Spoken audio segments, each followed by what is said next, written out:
चिदम्बरमठाधीशं सिद्धारूढयतीश्वरं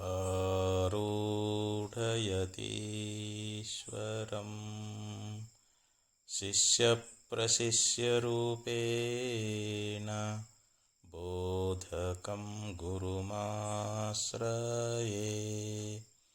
यदङ्घ्रिकमलद्वन्द्वं तापत्रयनिवारणं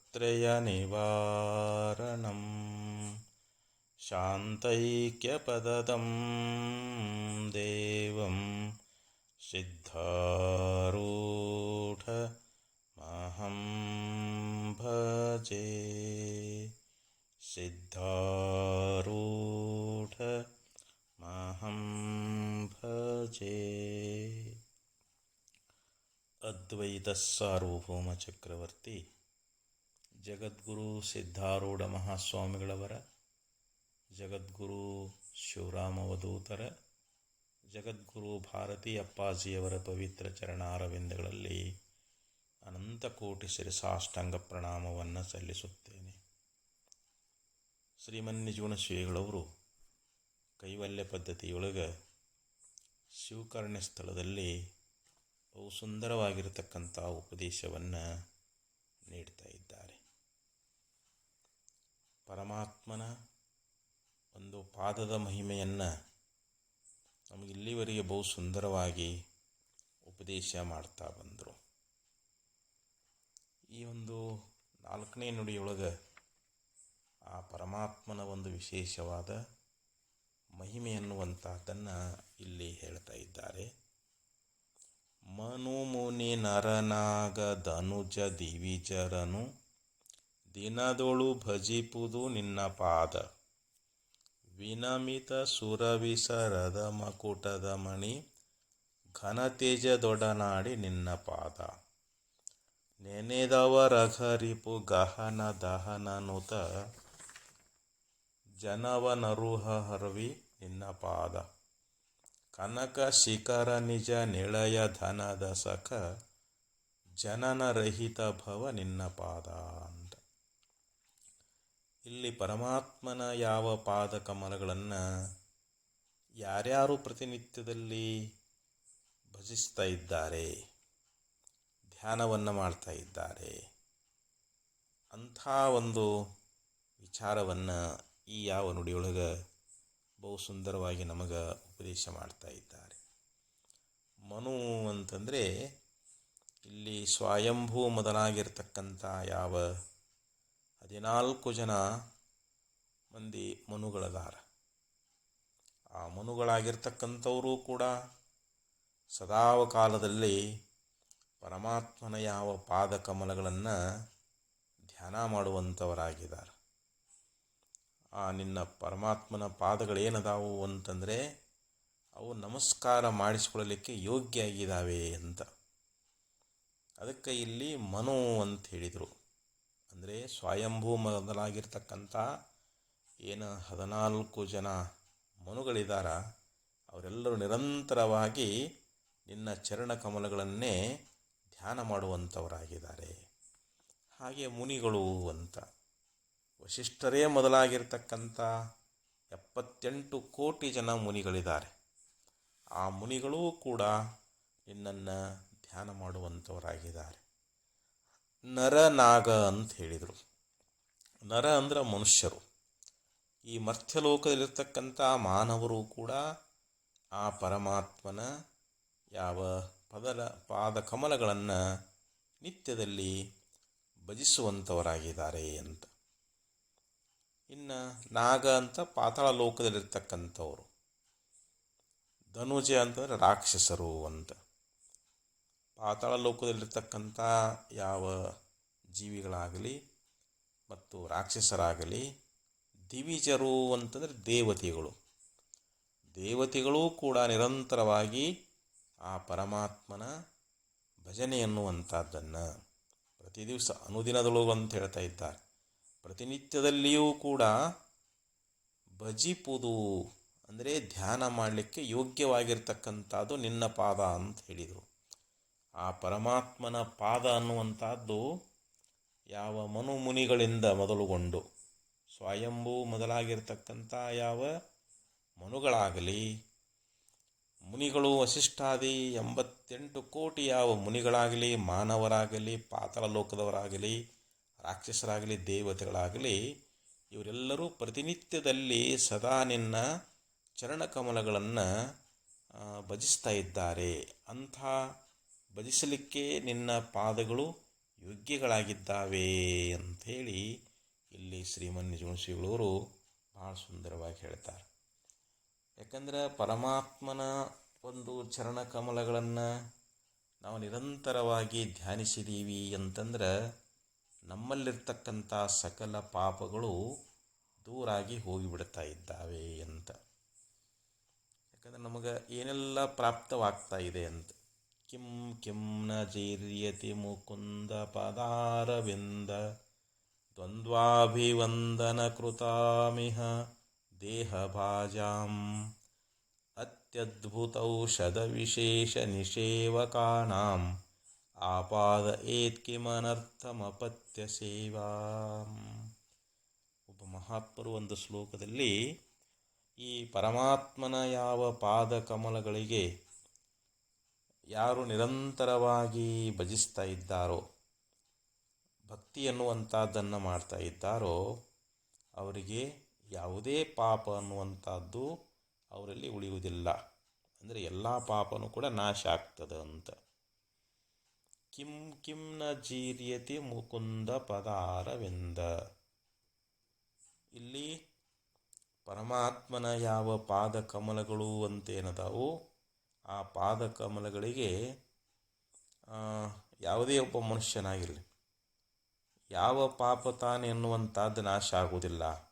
ಅಂದರೆ ಯಾವ ಮನುಷ್ಯ ಆ ಪಾದ ಕಮಲಗಳಿಗೆ ಎರಗ್ತಾ ಇದ್ದಾನೆ, ಆ ಪಾದ ಕಮಲಗಳ ಪೂಜೆಯನ್ನು ಮಾಡ್ತಾ ಇದ್ದಾನೆ, ಸದಾ ಅವುಗಳನ್ನು ಧ್ಯಾನ ಮಾಡ್ತಾ ಇದ್ದಾನೆ, ಆ ಯಾವ ಮನುಷ್ಯನ ಪಾಪ ನಾಶ ಆಗಂಗಿಲ್ಲ. ಅಂದರೆ ಯಾವೇ ಮನುಷ್ಯ ಆಗಿರಲಿ, ಅವನು ಮಾಡಿರ್ತಕ್ಕಂಥ ಸಕಲ ಪಾಪಗಳನ್ನು ಅದು ನಾಶ ಮಾಡುವಂಥದ್ದಾಗ್ಯದ ಅಂತ. ದ್ವಂದ್ವಾಭಿವಂದನ ಕೃತಾಮಿಹ ದೇವ ಭಾಜಾಂ. ಅಂದರೆ ಆ ಪಾದ ಕಮಲಗಳಿಗೆ ಸದಾವಕಾಲದಲ್ಲಿ ವಂದನಾದಿಗಳನ್ನು ಮಾಡ್ತಕ್ಕಂಥವನು. ಅಂದರೆ ಸ್ತೋತ್ರ ಮಾಡೋದಾಗಲಿ, ನಮಸ್ಕಾರ ಮಾಡೋದಾಗಲಿ, ಹೀಗೆ ಮಾಡುವುದರಿಂದ ಅಂಥ ಮನುಷ್ಯನಿಗೆ ಅವನಲ್ಲಿರ್ತಕ್ಕಂಥ ಎಲ್ಲ ಪಾಪಗಳು ಹೋಗ್ತವೆ ಅಂತಂದ್ರೆ. ಅತ್ಯದ್ಭುತ ಔಷಧ ವಿಶೇಷ ನಿಷೇವಕಾಣಾಂ.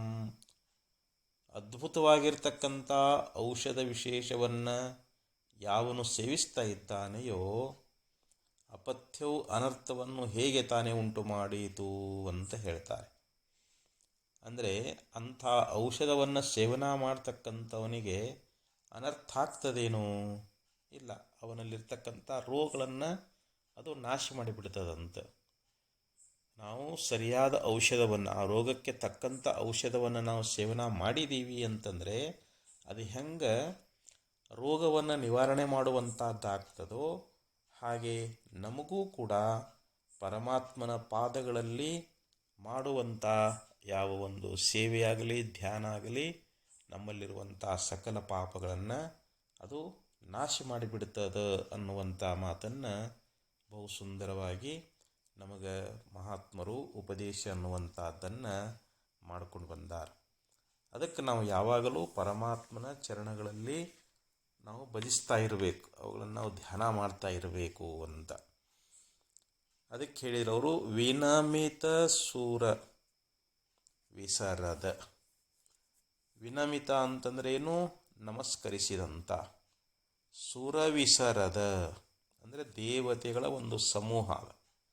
ಆ ದೇವತೆಗಳು ಪರಮಾತ್ಮನಿಗೆ ನಮಸ್ಕಾರವನ್ನು ಮಾಡುವಂಥವರಾಗ್ತಾ ಇದ್ದಾರೆ.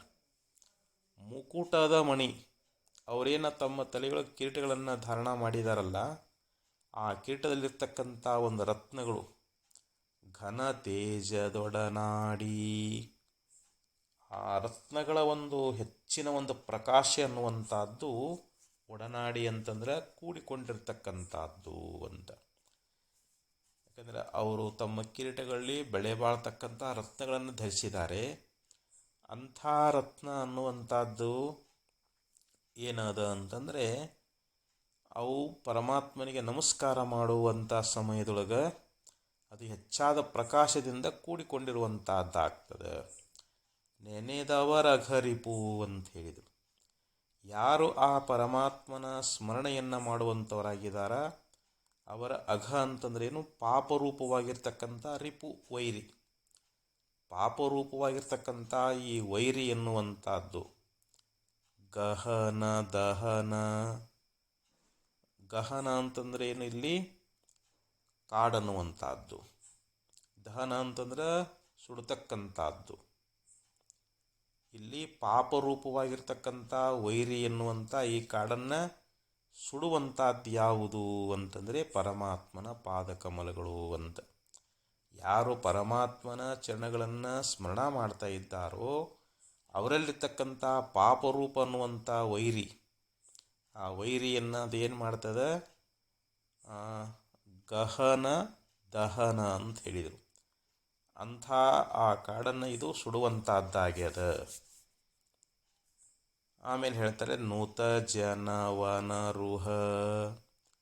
ನೂತ ಜನ ಅಂತೇನು? ಸ್ತುತಿಸಲ್ಪಟ್ಟಿರ್ತಕ್ಕಂಥ ಜನಗಳನ್ನುವಂಥ ವನರುಹ ಅಂದರೆ ಕಮಲಗಳಿಗೆ ರವಿ ಅಂದರೆ ಸೂರ್ಯ ಸದೃಶ್ಯವಾಗಿರ್ತಕ್ಕಂಥದ್ದು ಅಂತ. ಈ ಪರಮಾತ್ಮನ ಯಾವ ಪಾದ ಕಮಲಗಳದಾವಲ್ಲ ಇವು ಸೂರ್ಯನ ಪ್ರಕಾಶ. ಯಾಕಂದರೆ ಕಮಲದ ಹೂ ಅನ್ನುವಂಥದ್ದು ಅರಳಬೇಕಾಗಿತ್ತು ಅಂತಂದರೆ ಸೂರ್ಯ ಉದಯ ಆಗಬೇಕು. ಸೂರ್ಯ ಉದಯ ಆಗಿಬಿಟ್ರೆ ಕಮಲ ಅನ್ನುವಂಥದ್ದು ಹೆಂಗೆ ಅರಳುತ್ತದೋ ಹಾಗೆ ಇಲ್ಲಿ ಯಾವ ಸದಾ ಪರಮಾತ್ಮನನ್ನು ಸ್ತೋತ್ರ ಮಾಡ್ತಕ್ಕಂಥವ್ರದಾರಲ್ಲ ಆ ಸ್ತೋತ್ರ ಮಾಡ್ತಕ್ಕಂಥ ಜನಗಳಿಗೆ ಈ ಪರಮಾತ್ಮನ ಪಾದಗಳು ಹೇಗಿದ್ದಾವೆ ಅಂತಂದರೆ ಸೂರ್ಯನೋಪಾದಿಯಲ್ಲಿದ್ದಾವೆ ಅಂತ. ಅವರೇ ಇಲ್ಲಿ ಕಮಲಲ್ಲಿದ್ದಂಗೆ. ಇಲ್ಲಿ ಭಕ್ತ ಜನರ ಒಂದು ಹರ್ಷ, ಅವರಲ್ಲಿರ್ತಕ್ಕಂಥ ಆನಂದ ಹೊರಹೊಮ್ಮಬೇಕು ಅಂತಂದರೆ ಇಲ್ಲಿ ಸೂರ್ಯ ಅನ್ನುವಂಥವನು ಉದಯ ಆದರೆ ಹೆಂಗೆ ಕಮಲ ಅರಳುತ್ತದೋ ಹಂಗೆ ಪರಮಾತ್ಮನ ಪಾದ ಕಮಲಗಳನ್ನು ಸ್ತೋತ್ರ ಮಾಡ್ತಕ್ಕಂಥವರಿಗೆ ಅದು ಅರಳುವ, ಅವರ ಹೃದಯ ಅನ್ನುವಂಥದ್ದು ಅರಳುವಂಥದ್ದಾಗ್ತದೆ. ಕನಕ ಶಿಖರ, ಇಲ್ಲಿ ಬಂಗಾರದ ಯಾವ ಶಿಖರವುಳ್ಳಂಥ ಪರ್ವತ ಅನ್ನುವಂಥದ್ದು. ನಿಜ ನಿಳಯ ದನದ ಸಖ. ನಿಜ ನಿಳಯ ಅಂದರೆ ಸ್ವಂತ ಮನೆಯಾಗಿರುವಂಥದ್ದು ಅಂತ. ಕನಕ ಶಿಖರ ಅಂತಂದ್ರೇನು? ಆ ಬಂಗಾರದ ಶಿಖರವುಳ್ಳಂಥ ಯಾವ ಪರ್ವತ ಅನ್ನುವಂಥದ್ದು. ಇಲ್ಲಿ ಪರಮಾತ್ಮನ ಪಾದದ ಮಹಿಮೆಯನ್ನು ಬಹಳ ಸುಂದರವಾಗಿ ವರ್ಣನ ಮಾಡ್ತಾ ಇದ್ದಾರೆ. ಇಲ್ಲೇನು ಹೇಳ್ತಾ ಇದ್ದಾರೆ ಅಂತಂದರೆ ಶ್ರೀಮನ್ ನಿಜಗುಣ ಶ್ರೀಗಳವರು ಕನಕ ಶಿಖರ ನಿಜ ನಿಳಯ ಧನದ ಸಖ ಅಂತ ಹೇಳಿದ್ರು. ಇಲ್ಲಿ ಅಂದರೆ ಬಂಗಾರದ ಶಿಖರವುಳ್ಳಂಥ ಯಾವ ಪರ್ವತವೇ ಸ್ವಂತ ಮನೆಯಾಗಿರುವಂಥ ಕುಬೇರನಿಗೆ ಗೆಳೆಯನಾಗಿರ್ತಕ್ಕಂಥವನು ಅಂತ. ಅಂದರೆ ಜನ್ಮರಹಿತನಾಗಿರ್ತಕ್ಕಂಥ ಯಾವ ಸೃಷ್ಟಿಕರ್ತನಾಗಿರ್ತಕ್ಕಂಥ ಹೇ ಪರಮಾತ್ಮನೇ, ಇಂಥದ್ದು ನಿನ್ನ ಪಾದ ಅನ್ನುವಂಥದ್ದು. ಅಂದರೆ ಜನನ ರಹಿತ ಭವ ನಿನ್ನ ಪಾದ. ಇಲ್ಲಿ ಕುಬೇರ ಪರಮಾತ್ಮನ ಸ್ನೇಹಿತನಾಗಿದ್ದಾನೆ. ಕುಬೇರ ಅಂತಂದ್ರೆ ಅವನು ಧನದ ಸಖ, ಅಂದರೆ ಧನ ಅಂದರೆ ಶ್ರೀಮಂತನುಳ್ಳವನು ಅಂತ. ಕುಬೇರನಷ್ಟು ಶ್ರೀಮಂತ ಯಾರೂ ಇಲ್ಲ. ಅಂಥ ಯಾವ ಕುಬೇರನೇ ಪರಮಾತ್ಮನಿಗೆ ಇಲ್ಲಿ ಸ್ನೇಹಿತನಾಗಿದ್ದಾನೆ. ಅದಕ್ಕಂತಾರವರು ಈ ಯಾವ ಕನಕ ಶಿಖರ ನಿಜ ನಿಳಯ ಧನದ ಸಖ ಅಂತ ಹೇಳಿದರು. ಯಾವ ಬಂಗಾರದ ಶಿಖರವುಳ್ಳಂಥ ಆ ಪರ್ವತವೇ ಸ್ವಂತ ಮನೆಯಾಗಿರುವಂಥ ಕುಬೇರನಿಗೆ ಮತ್ತು ಗೆಳೆಯನಾಗಿರ್ತಕ್ಕಂಥ ಜನ್ಮರಹಿತನಾಗಿರ್ತಕ್ಕಂಥ ಸೃಷ್ಟಿಕರ್ತನಾಗಿರ್ತಕ್ಕಂಥ ಹೇ ಪರಮಾತ್ಮನೇ, ಇಂಥದ್ದು ನಿನ್ನ ಪಾದ ಅನ್ನುವಂಥದ್ದು ಅನ್ನುವಂಥ ಮಾತನ್ನು ಇಲ್ಲಿ ಸುಂದರವಾಗಿ ನಮಗೆ ಉಪದೇಶ ಅನ್ನುವಂಥದ್ದನ್ನು ಮಾಡ್ಕೊಂಡು ಬರ್ತಾರೆ. ಅದಕ್ಕೆ ಯಾರು ಪರಮಾತ್ಮನ ಸ್ಮರಣೆ ಅನ್ನುವಂಥದ್ದನ್ನು ಮಾಡ್ತಾ ಇದ್ದಾರೋ ಅವರ ಪಾಪರೂಪ ವೈರಿ ಅನ್ನುವಂಥ ಅರಣ್ಯವನ್ನು ಅದು ಸುಟ್ಟು ಹಾಕಿಬಿಡ್ತದೆ ಅಂತ. ಅಂದರೆ ಪರಮಾತ್ಮನ ನಾವು ಸ್ತೋತ್ರ ಮಾಡಬೇಕು.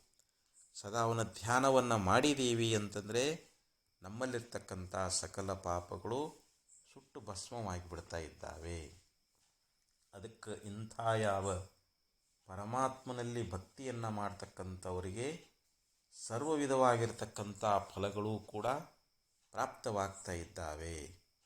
ಸ್ವರ್ಗಾಪವರ್ಗಯೋ ಪುಂಸಾಂ ರಸಾಯಾಂ ಭುವಿ ಸಂಪದಾಂ ಸರ್ವಾಸಾಮಪಿ ಸಿದ್ಧೀನಾಂ ಮೂಲಂ ತಚ್ಚರಣಾರ್ಚನಂ. ಭಾಗವತದೊಳಗೆ ಒಂದು ಶ್ಲೋಕದಲ್ಲಿ ಹೇಳಿಕೊಂಡು ಬಂದರು.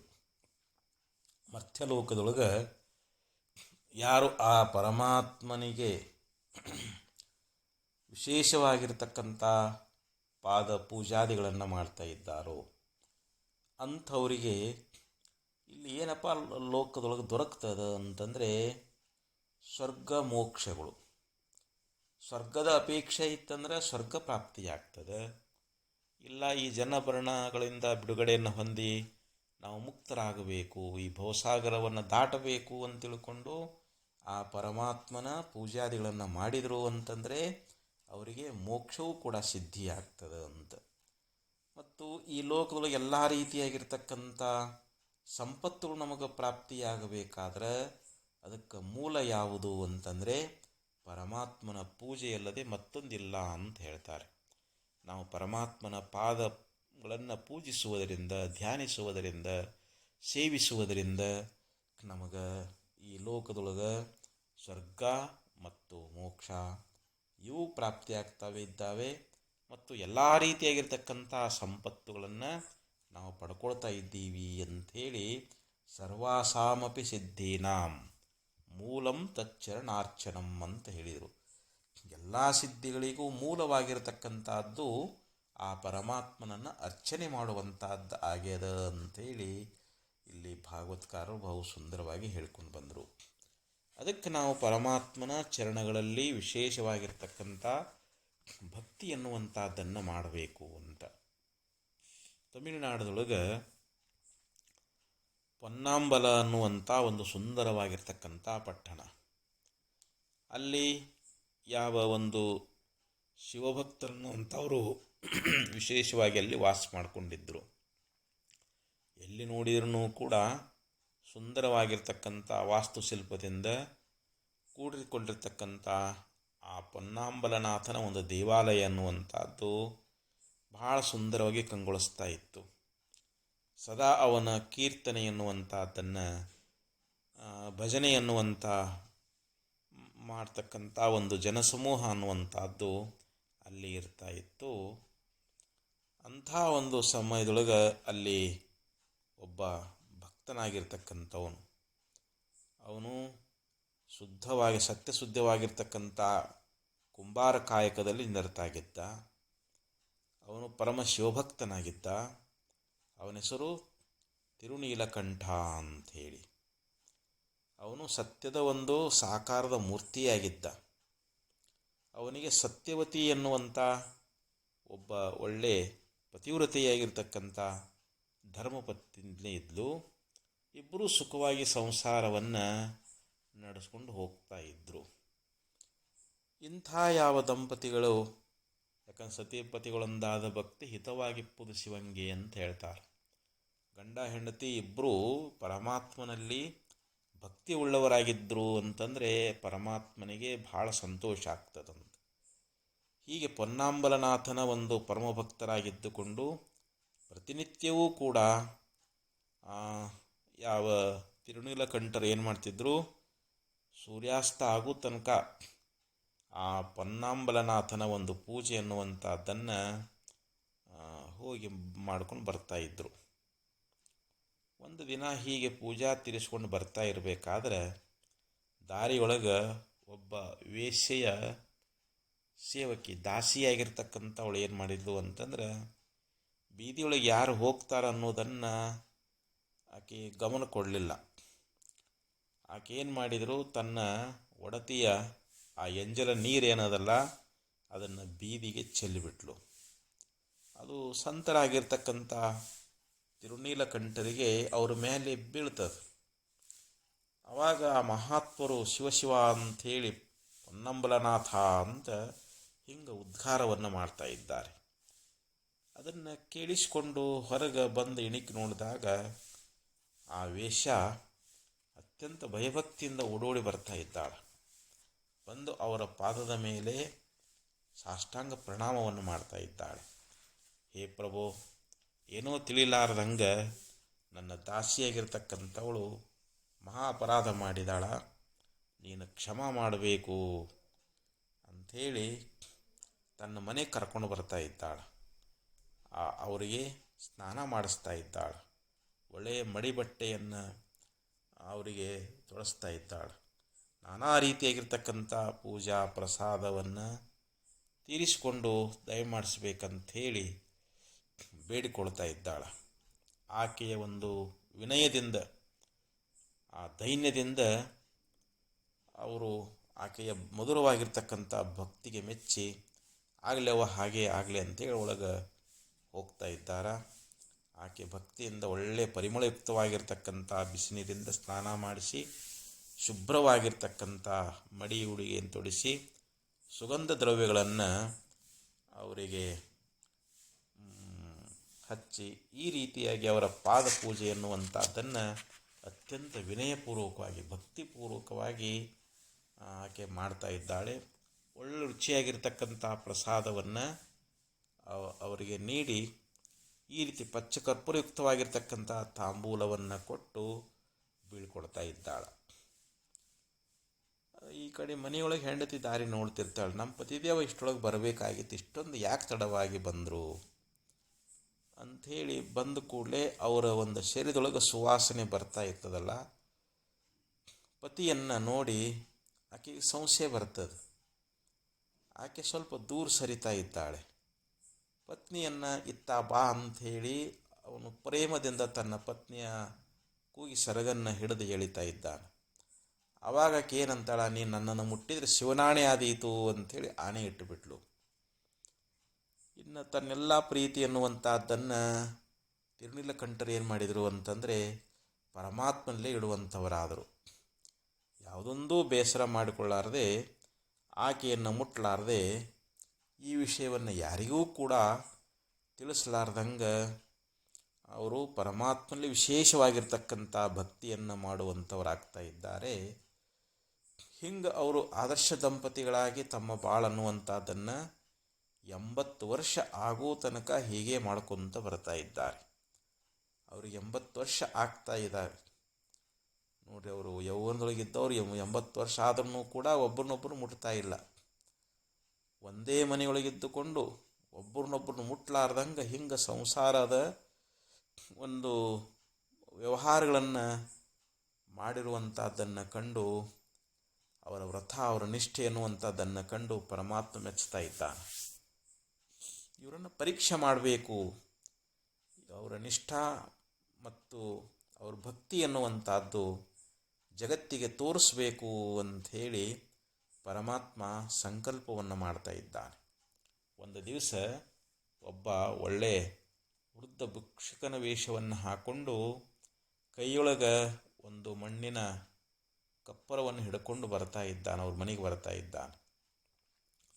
ಆ ತಿರುನೀಲಕಂಠರನ್ನು ನಾನೆಲ್ಲೋ ಒಂದು ಸ್ವಲ್ಪ ಅವಸರವಾಗಿ ಹೋಗಬೇಕಾಗ್ಯದ, ಈ ಅಪೂರ್ವವಾಗಿರತಕ್ಕಂಥ ಅಸಾಧಾರಣವಾಗಿರ್ತಕ್ಕಂಥ ಈ ಕಪ್ಪರವನ್ನು ನೀವು ಹಿಡ್ಕೊಂಡು ಹೋಗೋದು ಇದು ಸೂಕ್ತವಲ್ಲ, ಇದನ್ನು ನೀವು ಜೋಪಾನವಾಗಿ ಇಡ್ರಿ ಅಂಥೇಳಿ 4-5 ದಿವಸದಾಗ ನಾನು ವಾಪಸ್ ಬರ್ತೀನಿ, ಬಂದು ವಾಪಸ್ ತೊಗೊಳ್ತಾ ಇದ್ದೀನಿ ಅಂಥೇಳಿ ಅದನ್ನು ಕೊಟ್ಟು ಹೊರಟು ಹೋಗ್ತಾ ಇದ್ದಾನೆ. ಅದನ್ನು ಬಹಳ ಒಂದು ಭದ್ರವಾಗಿರ್ತಕ್ಕಂಥ ಪೆಟ್ಟಿಗಳಿಗಿಟ್ಟು ಜೋಪಾನದಿಂದ ಅದನ್ನು ದಂಪತಿಗಳು ರಕ್ಷಣೆ ಮಾಡುವಂಥವರಾಗ್ತಾ ಇದ್ದಾರೆ. ಮುಂದೆ 4-5 ದಿವಸ ಆದ ಬಳಿಕ ಆ ಭಿಕ್ಷುಕ ವೇಷಿಯಾಗಿರ್ತಕ್ಕಂಥ ಶಿವ ಮತ್ತೆ ಪುನಃ ಬರ್ತಾ ಇದ್ದಾನೆ. ಬಂದು ನನ್ನ ಕಪ್ಪರವನ್ನು ಕೊಡು ಅಂತ ಕೇಳ್ತಾ ಇದ್ದಾನೆ. ಆವಾಗ ಅವ್ರು ಹೋಗಿ ಪೆಟ್ಟಿಗೆಯೊಳಗೆ ನೋಡ್ತಾರ, ಅಲ್ಲಿ ಕಪ್ಪರ ಇದ್ದಿದ್ದಿಲ್ಲ, ಅದೆಲ್ಲೋ ಮಾಯವಾಗಿ ಹೋಗಿಬಿಟ್ಟದು. ಬಹಳಷ್ಟು ತಳಮಳಗೊಳ್ತಾ ಇದ್ದಾರೆ. ಮನೆ ತುಂಬೆಲ್ಲ ಹುಡುಕ್ತಾ ಇದ್ದಾರೆ, ಅದು ಎಲ್ಲಿಯೂ ಸಿಗಲೇ ಇಲ್ಲ. ಯಾಕಂದರೆ ಇಲ್ಲಿ ಪರಮಾತ್ಮ ಪರೀಕ್ಷೆ ಮಾಡುವುದಕ್ಕೋಸ್ಕರವಾಗಿ ಅದನ್ನು ಮಾಯ ಮಾಡಿಬಿಟ್ಟಿದ್ದ. ಅವರು ಬಹಳ ನೊಂದುಕೊಳ್ತಾ ಇದ್ದಾರೆ. ದೈನ್ಯದಿಂದ ವಿಷಯವನ್ನು ಎಲ್ಲ ವಿಚಾರವನ್ನು ತಿಳಿಸ್ತಾ ಇದ್ದಾರೆ. ಶಿವನಿಗೆ ಭಾಳ ಸಿಟ್ಟು ಬಂದುಬಿಡುತ್ತದೆ. ಅವು ಸಿಟ್ಟು ಬಂದಂಗೆ ನಟನ ಮಾಡ್ತಾನೆ. ನೀವೆಲ್ಲ ನಯವಂಚಕರದಿರಿ, ಭಕ್ತಿ ನಟನ ಮಾಡುವಂಥ ಶುದ್ಧ ಮೋಸಗಾರರದಿರಿ. ಇಂಥ ಅಸಾಧಾರಣವಾಗಿರ್ತಕ್ಕಂಥ ಆ ಕಪ್ಪುರ ಅನ್ನುವಂಥದ್ದೇನದಲ್ಲ, ಅದನ್ನು ಪಡ್ಕೋಬೇಕು ಅಂಥೇಳಿ ದುರುದ್ದೇಶದಿಂದ ಹೀಗೆ ಹೇಳ್ತಾ ಇದ್ದೀರಿ ಅಂಥೇಳಿ ಹಿಂಗೆ ಆಪಾದನೆಯನ್ನು ಹೊರಿಸಿ ಬೈತಾ ಇದ್ದಾನೆ. ಅವಾಗಂತಾರೆ, ಹೇ ಪರಮಾತ್ಮ, ನಾವು ಇಂಥ ಒಂದು ಹೀನ ಕಾರ್ಯವನ್ನು ಎಂದೂ ಮಾಡಿಲ್ಲ. ಏನೋ ಅದನ್ನು ಇಟ್ಟುಕೊಂಡ ತಪ್ಪಿಗೆ ನಮ್ಮ ಮನೆ ಮಠ ಮಾರಿ ಆದ್ರೂ ಕೂಡ ಅಂಥದ್ದೇ ಒಂದು ಬಂಗಾರದ ಕಪ್ಪುರ ಬೇಕಾದರೂ ಮಾಡಿಕೊಡ್ತೀವಿ ಅಂಥೇಳಿ ಬೇಡಿಕೊಳ್ತಾ ಇದ್ದಾರೆ. ಅವರು ಏನೋ ಕಾಲಿಗೆ ಬಿದ್ದು ಬೇಡಿಕೊಂಡ್ರೂ ಕೂಡ ಪರಮಾತ್ಮ ಅದಕ್ಕೆ ಒಪ್ಪಲಿಲ್ಲ. ಅವನು ತನ್ನದೇ ಆಗಿರ್ತಕ್ಕಂಥ ಕಪ್ಪುರ ಬೇಕಂಥೇಳಿ ಹಠ ಹಿಡ್ದ. ಪುರದ ಜನ, ಅಲ್ಲಿರ್ತಕ್ಕಂಥ ಯಾವ ನಗರದ ಜನಗಳೆಲ್ಲ ಏನು ಮಾಡ್ತಾರೆ ಅಂತಂದರೆ ಪಂಚಾಯಿತಿ ಸೇರಿಸ್ತಾ ಇದ್ದಾರೆ. ಅಲ್ಲೆಲ್ಲ ಜನ ಬಂದು ಸೇರ್ತಾ ಇದ್ದಾರೆ. ಈ ಮೋಸದ ಆಪಾದನೆಯನ್ನು ಹೊರಿಸಿ ದೂರು ನೀಡ್ತಾ ಇದ್ದಾನೆ ಆ ಯಾವ ಜಂಗಮ ಭಿಕ್ಷುಕ. ಅಲ್ಲಿ ಎಲ್ಲ ಭಕ್ತರನ್ನು ಕುರಿತು ಆ ಸಂಗತಿ ಅನ್ನುವಂಥದ್ದನ್ನು ತಿಳಿಸ್ತಾ ಇದ್ದಾರೆ. ಇವರು ಹೇಳುವುದ ನಿಜವಾಗಿದ್ದಲ್ಲಿ ಇವರು ತಮ್ಮ ಮಗನನ್ನು ಮುಟ್ಟಿ ಆಣೆ ಇಟ್ಟು ಹೇಳಲಿ, ಅವಾಗ ನಾನು ಒಪ್ಪಿಕೊಳ್ತೀನಿ ಅಂತ ಶಿವ ಅಂತ ಇದ್ದಾನೆ. ಅವಾಗ ಅಲ್ಲಿರ್ತಕ್ಕಂಥ ಭಕ್ತರಂತಾರ, ಹೇ ಪರಮಾತ್ಮ, ಪ್ರಭು, ನಮಗೆ ಮಕ್ಕಳೇ ಇಲ್ಲ, ನಾವು ಹೆಂಗೆ ಆಣೆ ಇಡೋಕ್ಕಾಗ್ತದೆ ಅಂತಂದಾಗ, ಹೋಗಲಿ ಬಿಡು, ನಿನ್ನ ಪತ್ನಿಯನ್ನು ಮುಟ್ಟಿ ಅವಳ ಮೇಲೆ ಆಣೆ ಇಟ್ಟು ಹೇಳಿಬಿಡು, ಅವಾಗ ಒಪ್ಪಿಕೊಳ್ತೀನಿ ಅಂತ ಶಿವ ನುಡಿತಾ ಇದ್ದಾನೆ. ಇನ್ನು ಯಾವ ವಿಧಿ ಇಲ್ಲದೆ ತಮ್ಮೀರುವರ ಮಧ್ಯದೊಳಗಾಗಿರ್ತಕ್ಕಂಥ ಒಂದು ರಹಸ್ಯವಾದ ವ್ರತ ಅನ್ನುವಂಥದ್ದು ಈಗ ಬಹಿರಂಗಪಡಿಸುವಂಥ ಒಂದು ಪ್ರಸಂಗ ಅನ್ನುವಂಥದ್ದು ಬಂದದಕ್ಕೆ ಅವನು ಬಹಳಷ್ಟು ನೊಂದುಕೊಳ್ತಾ ಇದ್ದಾನೆ. ಈ ಆಪಾದನೆಯನ್ನು ತಪ್ಪಿಸಿಕೊಳ್ಳಲಿಕ್ಕೆ ಇನ್ನು ಬೇರೆ ಮಾರ್ಗ ಅನ್ನುವಂಥದ್ದು ಕಾಣಲಾರದೆ ತಮ್ಮ ವ್ರತ ಅನ್ನುವಂಥದ್ದನ್ನು ಬಹಿರಂಗಪಡಿಸಿ ಇದೂ ಕೂಡ ಸಾಧ್ಯವಿಲ್ಲ ಅಂತ ಹೇಳ್ತಾ ಇದ್ದಾನೆ. ಕೊನೆಗೆ ಶಿವ ಹೇಳ್ತಾನೆ, ಹಾಗಾದರೆ ನೀವಿಬ್ಬರೂ ಆ ಪೊನ್ನಂಬಲನಾಥನ ಒಂದು ದೇವಾಲಯದ ಮುಂದೆ ಒಂದು ಕಲ್ಯಾಣಿ, ಅಲ್ಲಿ ಒಂದು ಯಾವ ನೀರಿನ ಹೊಂಡ ಅನ್ನುವಂಥದ್ದಿತ್ತು.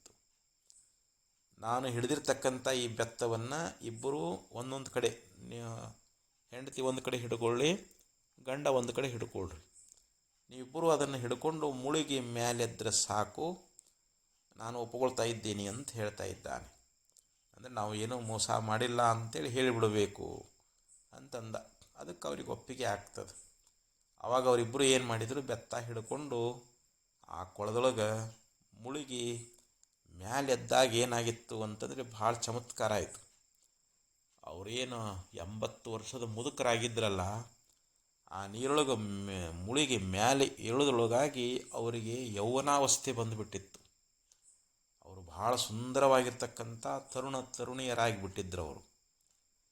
ಆ ಭಿಕ್ಷುಕ ವೇಷಧಾರಿಯಾಗಿರ್ತಕ್ಕಂಥ ಶಿವ ಅಲ್ಲಿ ಅಂತರ್ಧಾನಾಗಿ ಆಕಾಶದೊಳಗೆ ದೇವತೆಗಳ ಜೊತೆಯೊಳಗೆ ಅವರ ಮೇಲೆ ಹೂವಿನ ಮಳೆ ಅನ್ನುವಂಥದ್ದನ್ನೇ ಸುರಿಸ್ತಾ ಇದ್ದಾನೆ. ಆಯಿತು, ಇನ್ನು ಮೇಲೆ ನಿಮ್ಮ ವ್ರತವನ್ನು ಬಿಟ್ಟುಬಿಡ್ರಿ, ಸುಖವಾಗಿ ಸಂಸಾರ ಅನ್ನುವಂಥದ್ದನ್ನು ನಡೆಸ್ಕೊಂಡು ಹೋಗ್ರಿ ಅಂಥೇಳಿ ಶಿವ ಅವರಿಗೆ ಆಶೀರ್ವಾದವನ್ನು ಮಾಡ್ತಾ ಇದ್ದಾನೆ. ಮುಂದೆ ಅಂತಿಮ ಕಾಲದೊಳಗೆ ತಿರುನೀಲಕಂಠರಿಗೆ ಪರಮಾತ್ಮ ಗಣಪದವಿಯನ್ನು ಕೊಡುವಂಥವನಾಗ್ತಾ ಇದ್ದಾನೆ. ಅದಕ್ಕೆ ಪರಮಾತ್ಮನ ಚರಣಗಳನ್ನು ನಾವು ಭಕ್ತಿಯಿಂದ ಪೂಜಿಸಿದ್ದೀವಿ, ಅವನ್ನು ಆರಾಧಿಸಿದ್ದೀವಿ ಅಂತಂದರೆ ಪರಮಾತ್ಮ ನಮಗೆ ಏನೆಲ್ಲವನ್ನು ಅನುಗ್ರಹ ಮಾಡ್ತಾ ಇದ್ದಾನೆ. ನಮಗೆ ಚತುರ್ವಿಧವಾಗಿರ್ತಕ್ಕಂಥ ಮುಕ್ತಿಗಳು, ಸಾರೂಪ್ಯ, ಸಾಮೀಪ್ಯ, ಸಾಯುಜ್ಯ ಅಂತೇನು ಮುಕ್ತಿಗಳದಾವಲ್ಲ, ಆ ಎಲ್ಲ ಮುಕ್ತಿಗಳು ಕೂಡ ಪರಮಾತ್ಮನ ಕೃಪೆಯಿಂದ ನಮಗೆ ಲಭ್ಯವಾಗ್ತಾ ಇದ್ದಾವೆ ಅಂಥೇಳಿ ಹೀಗೆ ಒಂದು ದೃಷ್ಟಾಂತ ಅನ್ನುವಂಥದ್ದು ಬರುವಂಥದ್ದಾಗ್ತದೆ.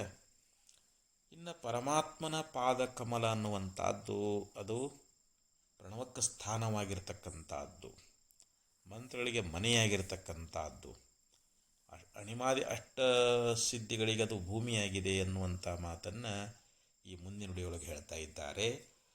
ಪ್ರಣವದ ನೆಲೆ ಮಂತ್ರ ಗಣದ ಭವನ ಗುಣ ಮಣಿಕುಲ ಜಲನಿಧಿ ನಿನ್ನ ಪಾದ ಅಣಿಮಾದಿಗಳ ಜನನದ ಭೂಮಿ ಸುಖದ ಸಂದಣಿ ಸತ್ಯ ಶುಭದಾಗು ನಿನ್ನ ಪಾದ ಗಣತತಿಗಳ ಬೀಡು ತಣುವಿನ ತಾಣತತ್ವ ದಣಿ ಮುಕುತಿಯ ಖಣಿ ನಿನ್ನ ಪಾದ ಪಣಿಪ ಕಂಕಣ ಕರುಣಾರಸ ಭರಿತೆ ಕ್ಷಣ ಗುರು ಶಂಭುಲಿಂಗ ನಿನ್ನ ದಿವ್ಯ ಪಾದ.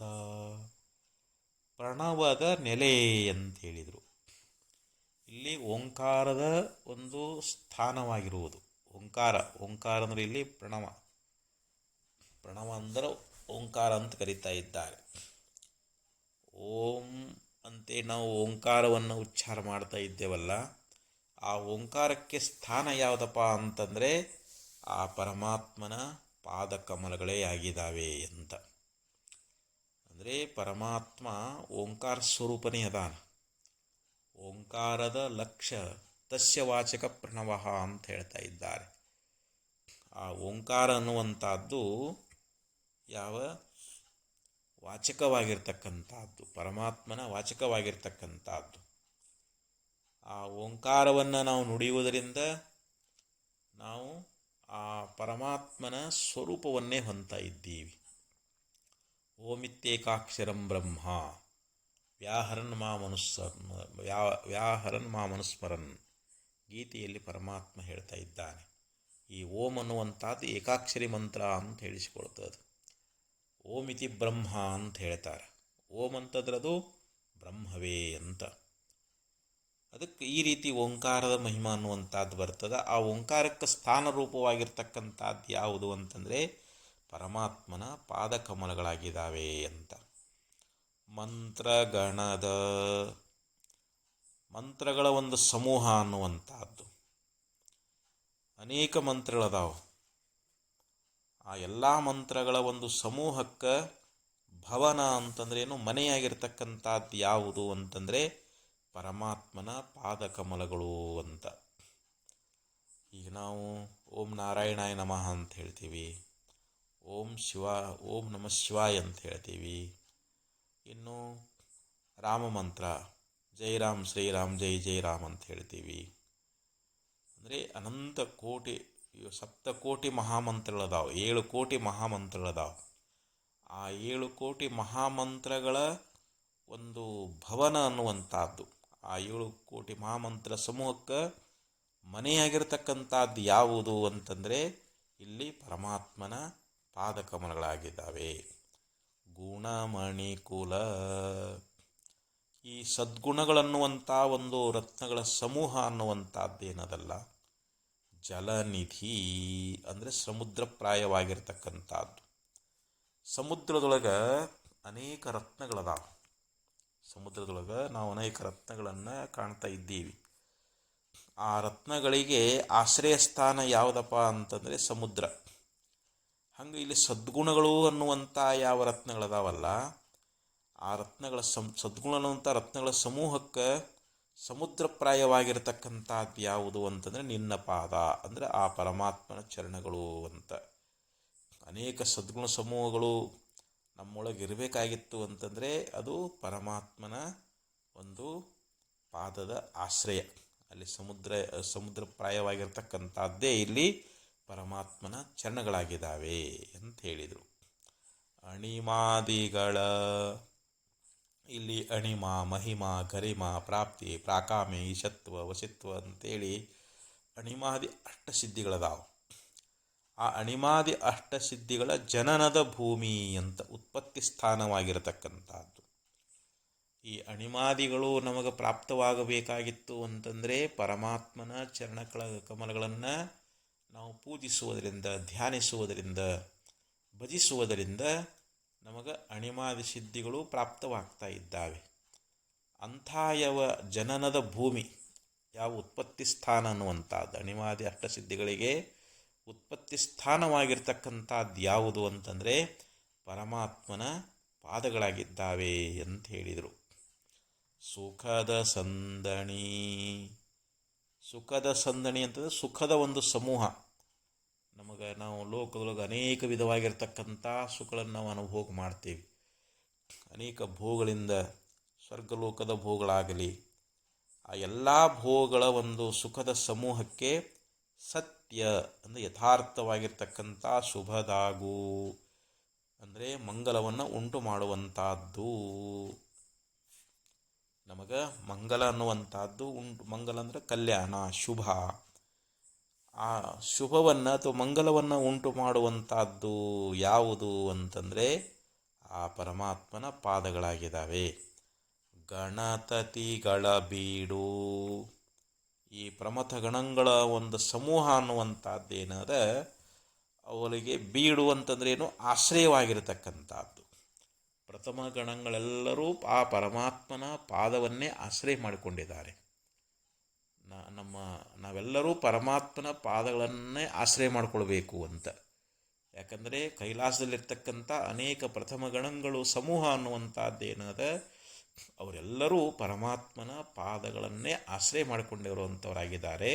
ಅದಕ್ಕೆ ನಿನ್ನ ಪಾದ ಅನ್ನುವಂಥದ್ದು ಆ ಪ್ರಥಮ ಗಣಗಳ ಸಮೂಹಕ್ಕೆ ಆಶ್ರಯವಾಗಿರ್ತಕ್ಕಂಥದ್ದಾಗ್ಯದ. ತಣುವಿನ ತಾಣ, ತಣು ಅಂತ ಇಲ್ಲಿ ಯಾವುದು, ತೃಪ್ತಿ ಎನ್ನುವಂಥದ್ದು. ನಾವು ಜೀವನದೊಳಗೆ ತೃಪ್ತರಾಗಬೇಕಾಗಿತ್ತು, ಸಂತೋಷವಾಗಿರಬೇಕಾಗಿತ್ತು ಅಂತಂದರೆ ಅದರ ನಿಜವಾದ ಸ್ಥಾನ ಯಾವುದು ಅಂತಂದರೆ ಪರಮಾತ್ಮನ ಪಾದ. ತತ್ವದಣಿ, ಈ 36 ತತ್ವಗಳು ಅಂತೇನದಾವಲ್ಲ, ಆ ಎಲ್ಲ ತತ್ವಗಳಿಗೂ ಯಾವುದು ಅಣಿ ಅಂತಂದ್ರೆ ಏನು, ಕೀಲಾಗಿರ್ತಕ್ಕಂಥದ್ದು. 36 ತತ್ವಗಳ ಕೀಲವಾಗಿರ್ತಕ್ಕಂಥದ್ದು ಪರಮಾತ್ಮನ ಪಾದ. ಮುಕುತಿಯ ಕಣಿ, ಇದು ಮೋಕ್ಷದ ಕಣಿಯಾಗಿರುವಂಥದ್ದು. ಈಗ ಬಂಗಾರದ ಕಣಿ ಅಂತ ಹೇಳ್ತೀವಿ. ಆ ಬಂಗಾರದ ಕಣಿಯೊಳಗೆ ಏನಿರ್ತದೆ, ಬರೀ ಬಂಗಾರನೇ ಇರ್ತದಂತ. ಅಲ್ಲಿ ಬಂಗಾರವೇ ನಮಗೆ ದೊರಕ್ತದೆ, ಅದು ಉತ್ಪತ್ತಿ ಸ್ಥಾನವಾಗಿರ್ತಕ್ಕಂಥದ್ದು. ಹಂಗೆ ನಾವು ಮುಕ್ತರಾಗಬೇಕಾಗ್ಯದ. ಈ ಭವಸಾಗರದಿಂದ ನಾವು ಪಾರಾಗಬೇಕಾಗ್ಯದ. ಹುಟ್ಟು ಸಾವಲು ನಾವು ಕಳ್ಕೊಳ್ಬೇಕಾಗ್ಯದ. ಮುಕ್ತಿ ಅಂತಂದ್ರೆ ಏನಿಲ್ಲಿ ಬಿಡುಗಡೆ. ಈ ಸಂಸಾರ ತಾಪದಿಂದ, ಹುಟ್ಟು ಸಾವುಗಳಿಂದ, ಅನೇಕ ಅನರ್ಥಗಳಿಂದ ನಾವು ಬಿಡುಗಡೆಯನ್ನು ಹೊಂದಬೇಕಾಗ್ಯದ. ನಾವು ಕೇವಲ ಆನಂದ, ಸುಖ ಅನ್ನುವಂಥದ್ದನ್ನು ಹೊಂದಬೇಕಾಗ್ಯದ. ನಿತ್ಯ ಸುಖವನ್ನು ಹೊಂದಬೇಕಾಗ್ಯದ. ಅದಕ್ಕೆ ಯಾವುದಪ್ಪ ತಾಣ ಅಂತಂದರೆ ಮೋಕ್ಷದ ಕಣಿ. ಮುಕುತಿಯ ಕಣಿ ಅಂತಂದ್ರೇನು, ಆ ಮೋಕ್ಷದ ಒಂದು ಕಣಿಯಾಗಿರ್ತಕ್ಕಂಥದ್ದು ಯಾವುದು ಅಂತಂದರೆ ಪರಮಾತ್ಮನ ಪಾದಗಳಾಗಿದ್ದಾವೆ. ಪಣಿಕಂಕಣ, ಪರಮಾತ್ಮ ಏನು ಮಾಡಿದಾನಂತಂದರೆ ಹಾವುಗಳನ್ನೇ ಕಡಗಳನ್ನಾಗಿ ಮಾಡ್ಕೊಂಡು ಬಿಟ್ಟಿದ್ದಾನೆ, ಸರ್ಪವನ್ನೇ ಧಾರಣ ಮಾಡ್ಕೊಂಡು ಬಿಟ್ಟಿದ್ದಾನೆ. ಅದಕ್ಕೆ ಸರ್ಪಗಳನ್ನೇ ಇಲ್ಲಿ ಕಡಗಳನ್ನಾಗಿ ಮಾಡಿಕೊಂಡಿರ್ತಕ್ಕಂಥವನು. ಕರುಣಾರಸ ಭರಿತೇ ಕ್ಷಣ, ಮತ್ತು ಅವನು ದಯಾರಸದಿಂದ ಕೂಡಿಕೊಂಡಿರ್ತಕ್ಕಂಥ ಕಡೆಗಣ್ಣಿನ ನೋಟವುಳ್ಳವನು ಅಂತ. ಪರಮಾತ್ಮ ಯಾವಾಗಲೂ ನಮ್ಮನ್ನು ದಯಾದೃಷ್ಟಿಯಿಂದ ನೋಡ್ತಾ ಇರ್ತಾನೆ. ತನ್ನ ಸದ್ಭಕ್ತರನ್ನು ಕರುಣಾದೃಷ್ಟಿಯಿಂದ ನೋಡಿ ನಮ್ಮ ಪಾಪವನ್ನು, ನಮ್ಮಲ್ಲಿರ್ತಕ್ಕಂಥ ಸಂಸಾರದ ಎಲ್ಲ ದುಃಖಗಳನ್ನು, ಜನ್ಮರಣಗಳನ್ನು ದೂರ ಮಾಡುವಂಥವನಾಗಿದ್ದಾನೆ. ಅವನಲ್ಲಿ ಅಂಥ ಒಂದು ದಯಾದೃಷ್ಟಿ ಅನ್ನುವಂಥದ್ದು, ಕರುಣಾದೃಷ್ಟಿ ಅನ್ನುವಂಥದ್ದು. ಅದಕ್ಕೆ ಅವನಿಗೆ ಭಕ್ತವತ್ಸಲ ಅಂತ ಕರೀತಾರೆ. ಭಕ್ತರನ್ನು ಕಾಪಾಡ್ತಕ್ಕಂಥವನು, ಭಕ್ತನ ರಕ್ಷಣಾ ಮಾಡ್ತಕ್ಕಂಥವನು. ಅವರ ಎಲ್ಲ ಸಂಸಾರದ ಎಲ್ಲ ತಾಪಗಳನ್ನು ದೂರ ಮಾಡಿ ಅವರಿಗೆ ಶ್ರೇಷ್ಠವಾಗಿರ್ತಕ್ಕಂಥ ಮೋಕ್ಷ ಪದವಿಯನ್ನು ಕೊಡುವಂಥವನು ಪರಮಾತ್ಮನಾಗಿದ್ದಾನೆ. ಅದಕ್ಕೆ ಅವನ ಒಂದು ದಯಾ ಅನ್ನುವಂಥ ರಸದಿಂದ ಕೂಡಿಕೊಂಡಿರ್ತಕ್ಕಂಥ ಕಡೆಗಣ್ಣಿನ ನೋಟವುಳ್ಳಂಥವನು. ಗುರು ಶಂಭುಲಿಂಗ, ಇಲ್ಲಿ ಶ್ರೋತ್ರಿಯ ಬ್ರಹ್ಮನಿಷ್ಠನಾಗಿರ್ತಕ್ಕಂಥ ಯಾವ ಸದ್ಗುರು ಅದಾನಲ್ಲ ಅವನೇ ಇಲ್ಲಿ ಶಂಭುಲಿಂಗ ಅಂತ. ಸುಖವನ್ನು ಉಂಟು ಮಾಡ್ತಕ್ಕಂಥ ಹೇ ಪರಮಾತ್ಮನೇ ಅಂತ ಹೇಳ್ತಾ ಇದ್ದಾರೆ. ಇಲ್ಲಿ ಗುರು ಬೇರೆಯಲ್ಲ, ಬ್ರಹ್ಮನಿಷ್ಠನಾಗಿರತಕ್ಕಂಥ ಯಾವ ಸದ್ಗುರುನಾಥನೇ ಇಲ್ಲಿ ಶಂಭುಲಿಂಗ ಪರಮಾತ್ಮನಾಗಿದ್ದಾನೆ. ಪರಮಾತ್ಮನೇ ಗುರುವಾಗಿ ಬಂದಿದ್ದಾನೆ. ಅದಕ್ಕೆ ಈ ಒಂದು ಪದ್ಯದೊಳಗೆ ಈ ರೀತಿ ಪರಮಾತ್ಮನ ಒಂದು ಪಾದದ ಮಹಿಮಾ ಅನ್ನುವಂಥದ್ದು.